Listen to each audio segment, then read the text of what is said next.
Goeiedag ouers en leerders. Ek is meneer Kokemoer en ek gaan vandag vir julle wys hoe gaan ons met breuke vergelyk. So, in wiskunde het ek vir julle vertel dat jy het 'n teller, jou breuklyn en 'n noemer. Die teller sê vir jou hoeveel van die dele van die breuk daar is en die noemer sê vir jou hoeveel dele, ewe groot dele van die breuk daar is. So, sê byvoorbeeld ek gee vir jou 'n koek en ons sny hierdie koek in 4 ewe dele. En ek gee vir jou 1 deel van daai koek en nou het jy 'n kwart van hierdie koek. Soos dit op die bord wys. Maar nou wees ek bietjie snaaks. Ek gee vir jou vriend 'n helfte van die koek, soos ons op die bord sien. Wat beteken, het jy meer koek as jou vriend, of het jou vriend meer koek as jy? Kom ons werk dit uit om 'n wiskundige sommetjie te doen. In wiskunde het ons geleer dat met breuke moet jy altyd jou noemers dieselfde kry. Dit noem jy die kleinste gemeenskaplike noemer of jou kleinste gemeenskaplike veelvoud. So, kom ek wys vir julle hoe kry ons altyd die kleinste gemeenskaplike veelvoud en die kleinste gemeenskaplike noemer. Gaan bietjie na jou maaltafels toe. En dan gaan lê jy klem op die noemer. Ons wil die noemers verander. Wat beteken die kleinste gemeenskaplike noemer is hierdie ouetjie en die ouetjie. Hoe kry ons hierdie ouetjies dieselfde? Met jou maaltafels gaan jy sien by die 2 maaltafels en by die 4 maaltafels gaan jy sien dat 2 maal met 2 gee vir jou 4 en 1 maal met 4 gee vir jou 4.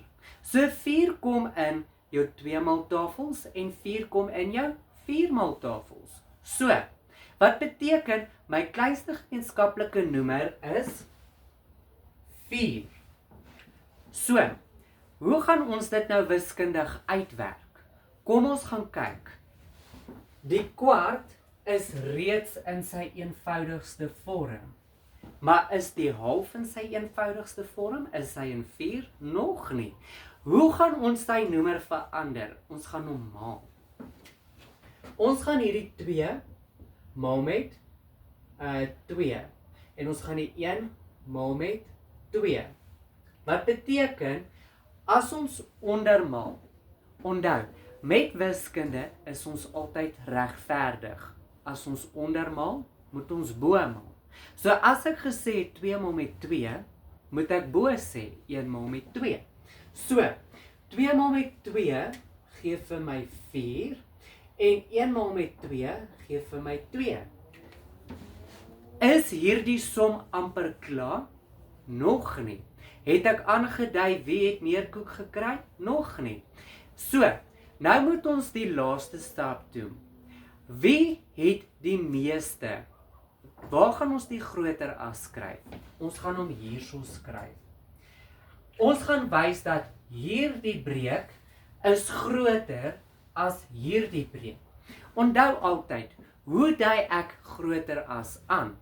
Dink by jou innigheid na 'n eentjie se bekkie. 'n Eentjie se bekkie lyk mos so.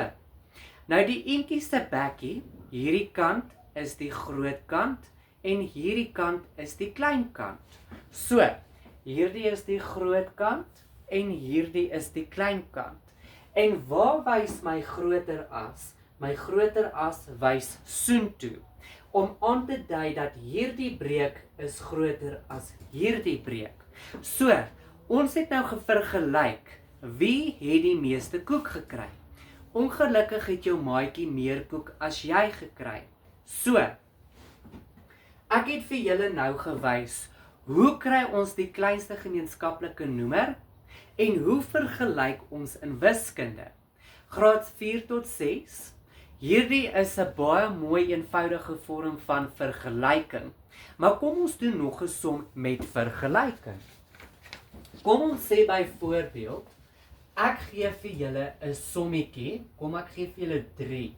So, kom ek gee vir julle 3/4 en ek gee vir julle 'n half en ek gee vir julle 2/3.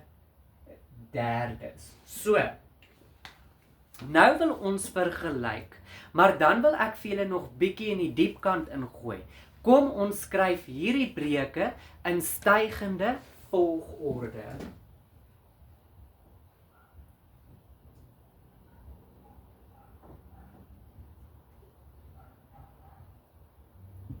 Stygende volgorde beteken van klein na groot. Wat beteken dalende volgorde? Van groot na klein.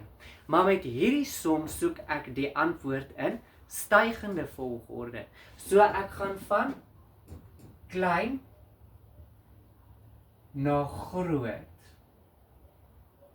Maar voordat ek dit doen, kom ons doen die sommetjie eers. So, onthou, met breuke het ek nou vir julle gesê dat ons moet die noemers dieselfde kry. En hoe kry ons die noemers dieselfde? Ons moet die kleinste gemeenskaplike noemer kry.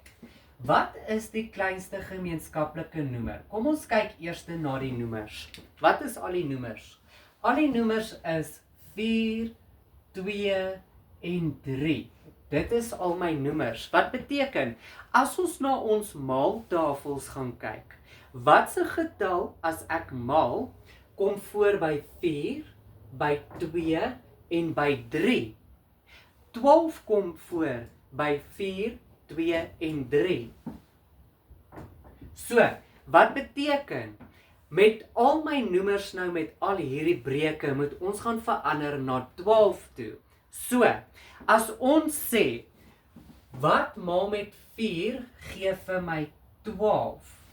As ons sê 3 maal met 4 gee vir my 12. Maar ek het vir julle nou gesê dat wiskunde is regverdig. Wat ek onder doen, moet ek bo doen. So as ek onder sê 3 maal met 4, moet ek bo sê 3 maal met 3. So 3 maal met 3 gee vir my 9.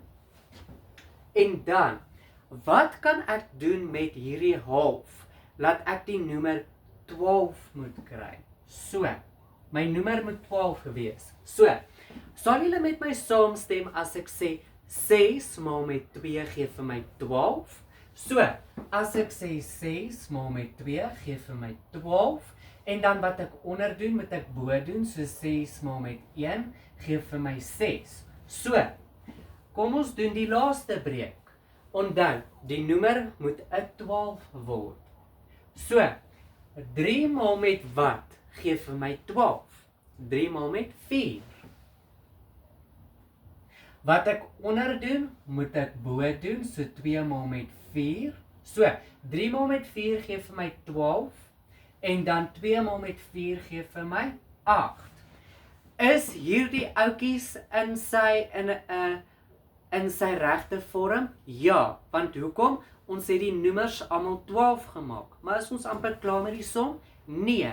Ons wil nou kyk in stygende vorm. So, wat gaan ons eers doen? Ons moet hierdie ouetjies in stygende vorm kry. So, ons gaan sê klein na groot. Wat is die kleinste ouetjie hierso? 6 is. So 6 op 12. En dan, die tweede een is 8 op 12. En dan is dit 9 op 12. So, is hierdie my finale antwoord? Nee. Ek het vir julle gevra, julle moet die boonste gedeelte in stygende volgorde skryf. Was hierdie nou heeltemal verniet? Nee. Ons kan hierdie gedeelte sien as jou stap.